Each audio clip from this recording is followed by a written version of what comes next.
Angels Care Home Health, serving Hayes and the surrounding areas, is a Medicare-certified home health agency providing quality skilled nursing and restorative therapy services to patients in their homes. I love the nurses that come and see me. Angels Care is there to help 24 hours a day, and all services are covered 100% by Medicare for patients who are eligible. Since I learned about Angel Care, I would recommend them to anybody. Angels Care Home Health. We serve patients. Eagle Community Television presents Community Connection with your host, Mike Cooper. Hello and welcome again to Community Connection from Eagle Community Television. Thanks for watching. Thanks as always to the producer and editor of our series, Jeff DeRaw, and also with the camera work of Brandon Cooley from Eagle Community Television. We're at Rarick Hall, third floor, with Assistant Professor of English at Fort Hays State University, Dr. James Austin, as we talk about a grant that Dr. Austin received through the Emergent Researcher Grant from the Conference on College Composition and Communication. Also his work at American University in Cairo, our community connection, Dr. James Austin. Well, first of all, Dr. Austin, tell me about the Conference on College Composition and Communication and the grant you received. Sure. First, thanks for having me. The 4 C's, as we call it, so we don't have to say all of those words That's together at the same time. Yeah. It's an organization that's been around since I think early to mid 20th century, and it's affiliated with the National Council of the Teaching of English. So there's a big focus on teaching English and also teaching writing. It serves high school teachers, it serves university professors. It sponsors a large conference every year. It's taking place next month in Portland, and the year after that in Kansas City, where teachers and writing scholars from all across the country and around the world meet, deliver papers, attend presentations, listen to talks from some of the luminaries in the field. And then they also try to sponsor a lot of research activity. And the Emergent Researcher Grant is part of that, but they have lots of other grants that they do for graduate students, for people who are later stages in their careers. I would say that most of the research that they sponsor is closely related, obviously, to pedagogy and teaching. In academia, there is often a split between teaching and research is considered, better or heavier. And part of what the C's does and that folks like me do is turn that on its head by saying perhaps they're related to one another and that you can do research that's about teaching and about scholarship at the same time. So that's a little bit about the organization, how long it's been around, the kinds of things that it does, and a little bit about how I think I line up with some of their priorities. Do they have specifics on the grant, $6,959 to your project, I guess, right? Yeah. Well, they did have several set criteria. Obviously, it had to do with early stage professors, people who had, I think, just finished a PhD within a certain time frame, and who had a research project that fit into a pretty broad area of categories, which was good, because I think they wanted to encourage lots of people to apply, and you could apply for up to $10,000, and it's a 2-year period. And so once you get the grant, they release 75% of it to you at the same time, at once, and I got that a couple of days ago. And then next year about this time, I have to give an interim report on what I've been doing, and they expect me to present what I've been doing at next year's C's conference in Kansas City, and then the one after that in Pittsburgh. And after I give them the interim report, they'll release the rest. So the $6,959 number that was gotten to was exactly how much I asked for.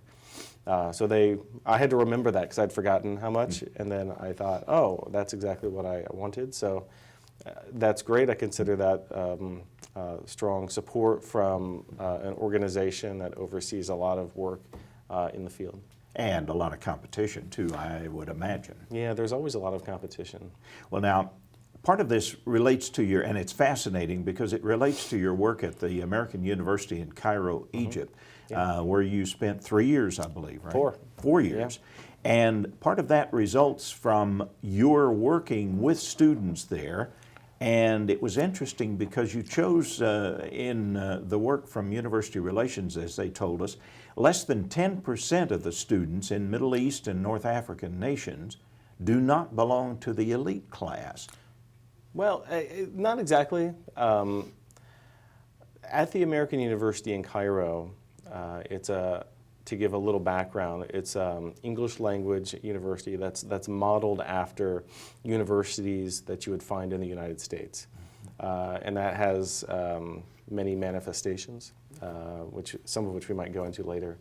But I would say that university is typically the birthright of the economic elite and the social and the cultural elites, which are actually a very small group. So there's a disproportionate relationship between the number of people who belong to this tiny elite and then the students who end up at a place like AUC. So in a way, it's a way for students who come from that upper crust to reproduce their status. They are prepared for a place like AUC from a young age, and they have lots of advantages. They're learning English at age 4 and 5. They're writing a lot. This is what I've learned through research and just through lots of conversations with students. The group I became interested in was this small group of students who came from the Egyptian public schooling system. And that doesn't mean the same thing that it means here. The Egyptian public schooling system, the way it's been described to me, doesn't have the resources it needs in a much more dramatic way than you might find in other, like the United States public schooling system, where you hear those kinds of arguments. So maybe not a lot of resources. English language instruction is part of what they do, but has been described to me in various ways as not particularly competently done. And students who go to the public schooling system are going there because it's free and they can't afford the advantages that a private schooling and international style education might give them. So the students who wind up at AUC from that class, even though that's most Egyptians, is only 8% of the student body. And while I was there, I observed differences. It's a stratified society. Those who are extremely wealthy and those who aren't don't often interact or mix. So when they sit together in classrooms for the first time, it's obvious. There's the way people dress. Wealthy Egyptians dress like wealthy Europeans. There's your accent. There's everything that marks you as a member of a different class.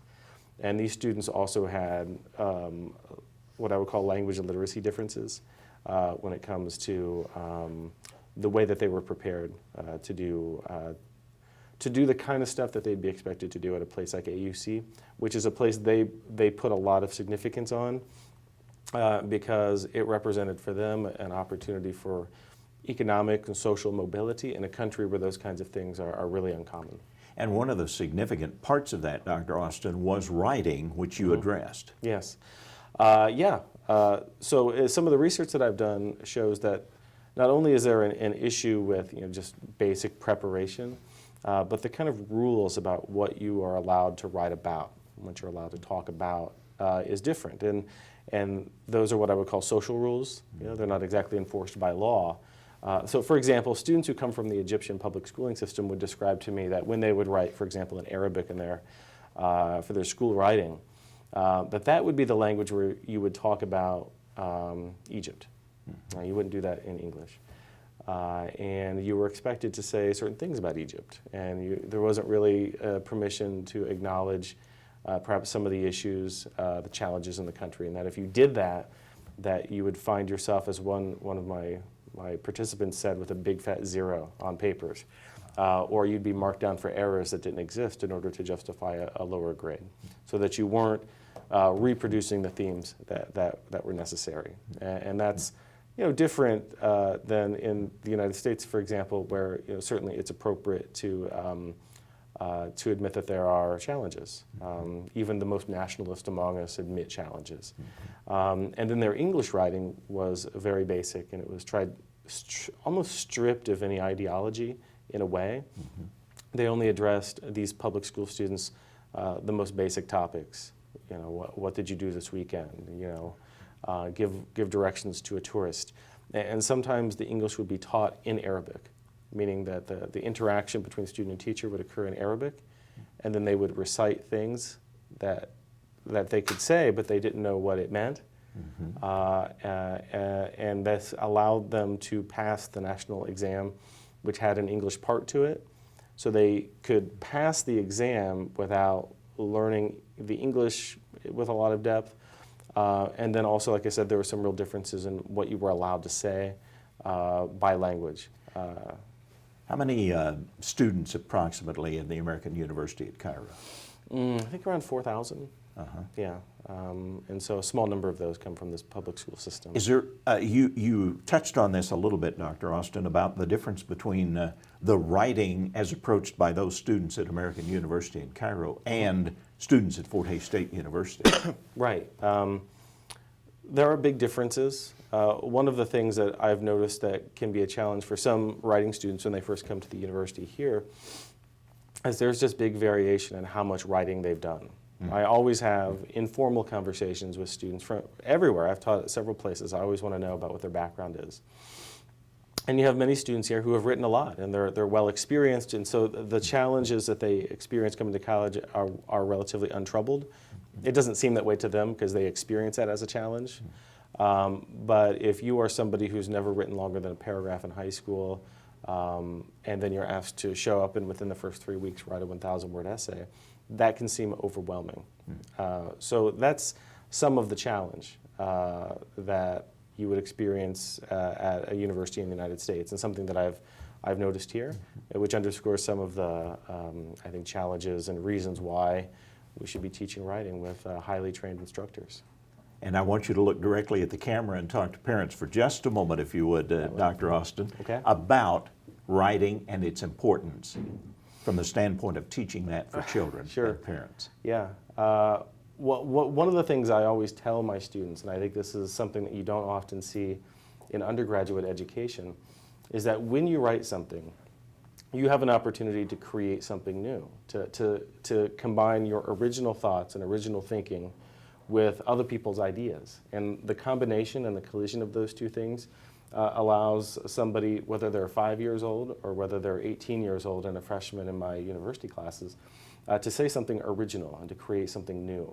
And that creativity, whether it's creative writing or just plain old academic writing, I think is significant and is something that you don't often see at the undergraduate level, where typically you're expected to reproduce things that have already been said and are already known. So for me, that's a significance I place on writing, a big part of it. And all the resources that I'm drawing upon in my teaching is designed to help students understand that, and then along the way they're picking up all these other skills about research and about learning the proper genres to write in, the proper types of writing, and the various characteristics of what that looks like and what the expectations are. So I consider that really significant, and the more experience students have with any kind of writing coming into high school or coming into college is going to just give them an advantage. Wow, that's a remarkable perspective.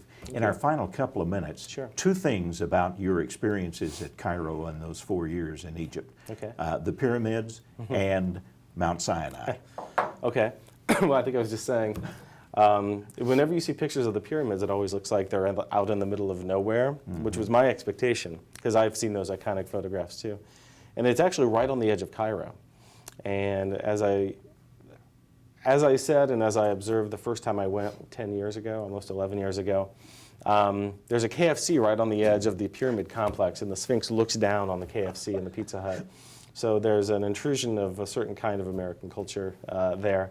But it is a great site. There's 3 large pyramids and then a few smaller ones.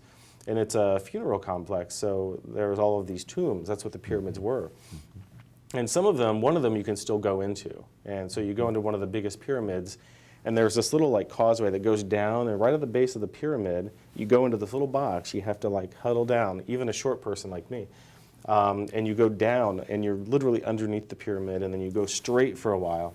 And there's this kind of this room that opens up that was graffitied by the British guy who discovered it. And it's just an example of the kinds of rooms that are spread throughout the pyramid. So that was really cool. And we went to other pyramids as well. There's many pyramid structures in Egypt.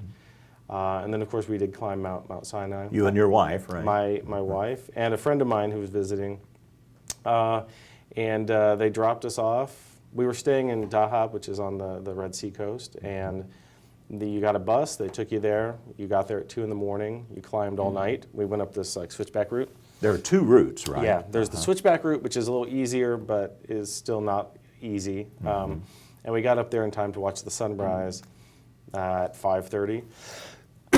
We enjoyed that, and then it was time to come down. And we went down these 5,000 steps that are all carved differently. They're not a standard size, so it was really difficult.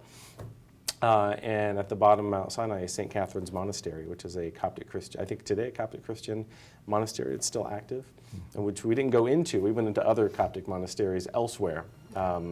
But that's down there, and it's beautiful. And these are all famous things that you read about in the Bible and just throughout popular culture even. You know, I think of Indiana Jones, for example. So those things were really, really amazing experiences. And I could say, of course, a lot more about them. Wow. Amazing that he brings such a wealth of knowledge and information to his students on a daily basis. Assistant Professor of English at Fort Hays State University. Creating something new from writing, Dr. James Austin, our community connection.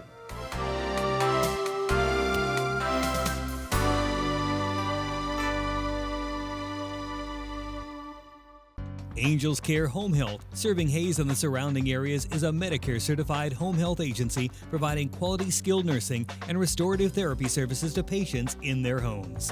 My Angel Care physical therapist taught me how to do exercises safely. Angels Care is there to help 24 hours a day, and all services are covered 100% by Medicare for patients who are eligible. It gives us independence in our home. Angels Care Home Health. We serve patients.